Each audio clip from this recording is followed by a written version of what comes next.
The Q Radio Pets Corner. With Brandy Dog Food, because they're 100% family. You know you're giving them the best. Q Radio. Q Radio. Welcome with me, Sharon Jennings. Coming up, we discover the plants your animals should avoid in spring, and we ask the question, does my dog really smile at me? Pets Corner. Spring is upon us, which means we get to spend more time outdoors with our pets, but we must take into consideration that some plants coming into bloom in spring can be poisonous to our furry friends, and joining me to discuss this is Mark McCracken from Grove Vets in Ballymena. You're very welcome, Mark. So Mark, I think this is an area that maybe not a lot of pet owners know about, that many plants coming into bloom at the moment are poisonous. That's right, Sharon. There's lots of plants which your listeners might be surprised to hear are potentially toxic to their pets. Plants like foxgloves, tulips and hyacinths, daffodils and lilies. Amongst them, they range in their severity. Some will cause relatively mild gastrointestinal upsets, so some might cause a little bit of vomiting and diarrhea, but some, like lilies, can be extremely toxic indeed,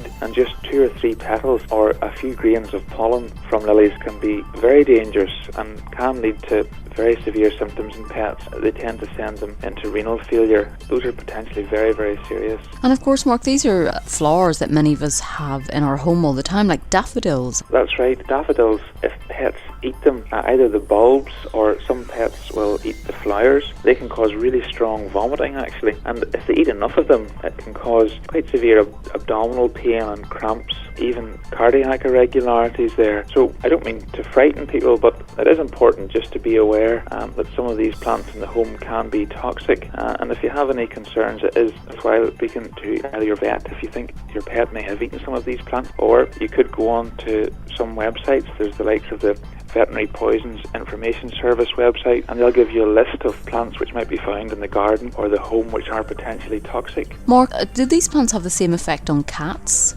They can do. Cats seem to be more susceptible to certain toxins than dogs.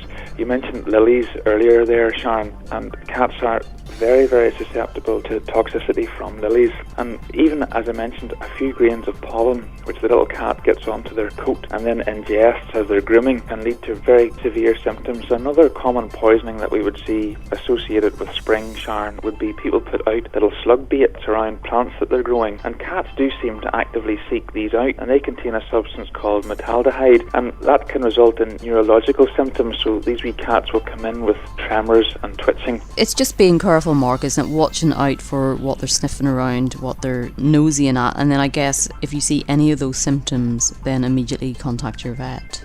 That's right, Sharon. I think that the main thing is just to be aware that some plants at this time of year are potentially toxic. The main message is to be aware of that and bear it in mind. Mark McCracken from Grove Veterinary Services in Ballymena, thank you very much. The Q Radio Pets Corner. With Brandy Dog Food. If, like me, you are convinced that your dog smiles at you, are we right? Well, joining me to discover the truth of this is Dr. Sarah Millsop, Animal Behaviour. Sarah, am I completely crazy to think that my dog smiles at me? I do not think you're crazy to think that your dog smiles at you, because there are certainly lots of evidence to suggest that dogs, obviously they have really complicated facial expressions. They use different parts of their face, different parts of their body to let us know how they're feeling and to communicate.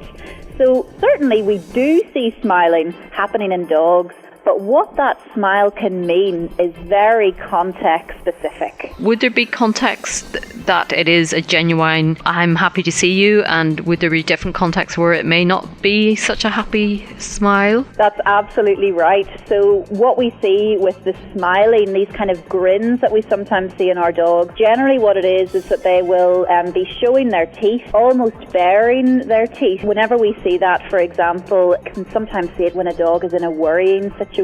So it can be known then as an appeasement grin. Basically the dog saying, I don't want any trouble here, and if you don't want any trouble here, then that's really great. However, it can also be used to show that the dog is feeling really happy, is feeling joyous, and so it's really the other body language associated with it that you need to look at. There are a few things cuter than seeing your dog give you a big grin. Next week we'll be getting practical help for those dogs who are nervous around other animals. The Q Radio Pets Corner. With Brandy Dog Food, because they're 100% family.